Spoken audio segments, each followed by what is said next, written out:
మీరు హైదరాబాద్కి వచ్చి ఎన్ని ఏళ్ళు అయింది? నేను పుట్టిన కొంచెం హైదరాబాద్ 2004 నుంచి ఉంటున్నాను. Almost 12 years. It's now 7.5 years. మీరు ఒకవేళ లైక్ ఇప్పుడు మెట్రో వచ్చిన తర్వాత చాలా ట్రాఫిక్ తగ్గుతుంది అని అన్నారు. సో మీరేమైనా చేంజెస్ చూసారా ఆ విషయంలో? లేదండి, ఇంకేమైతే ఏం చూడలేదు. మేబీ ఉండొచ్చేమో, మరి నాకైతే ఏమనిపించలేదు.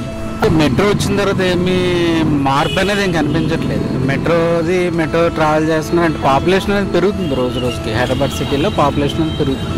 యాజ్ అన్ ఇండివిజువల్ మీరు ఏం ప్రికాషన్స్ తీసుకుంటారు like to change all that? ఏముందండి, బైక్ మీద వచ్చేటప్పుడు హెల్మెట్ పెట్టుకోవడం కంపల్సరీ. అది carbon and different carbon monoxide and different gases are being mixed up in the air.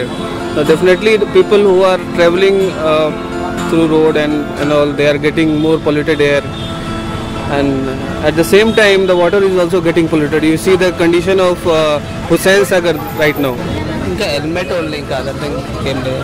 Helmet and face mask వీలైనంత వరకు మన జాగ్రత్తలు మనం ఉండి సేఫ్ డ్రైవింగ్ చేసుకోవడమే better.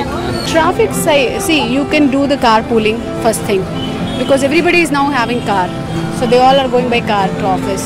That is the most important thing which is contributing to pollution. So we should start doing the carpooling, and also we should start using office transport. Basically first thing, like Modi government recently started like electric cars and all, so I would prefer my next car as an electric car itself. I'm looking for that very positively, like electric cars should come, and all of the major roads should have metro connectivity. That is the one solution. Electric cars, electric buses, and this way green energy we have to use. Okay, so మీరు ఈ ట్రాఫిక్ని తగ్గించడానికి ఏమైనా ideas are some suggestions ఇవ్వాలనుకుంటున్నారా? ఏముందండి, డైరెక్ట్గా government మంచి ఏమంటారు జియోలు pass చేయాలి.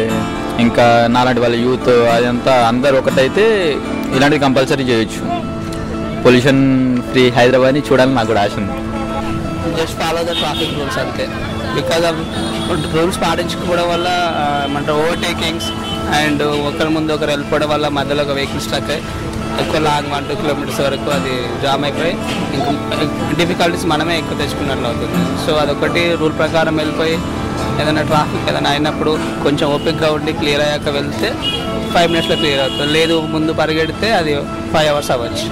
అంటే నా ఒపీనియన్ ఏంటంటే, ఫస్ట్ ఆఫ్ ఆల్ రోడ్స్ అనేది మనకి ప్రాపర్గా లేవు. అంటే ఫ్రీక్వెంట్గా వెళ్ళటానికి వెహికల్స్ ఫస్ట్ ఆఫ్ ఆల్ అదొకటి problem major.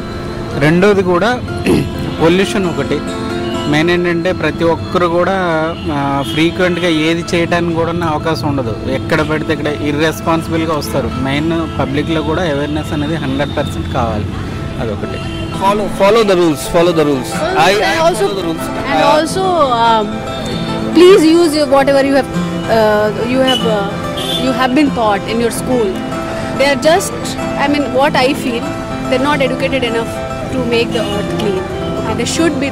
You should train the people. You should let them know that what should be done for the earth. If you are making earth polluted, then it's definitely going to harm yourself in the future. If you like the video, please do like, share, subscribe to Earthly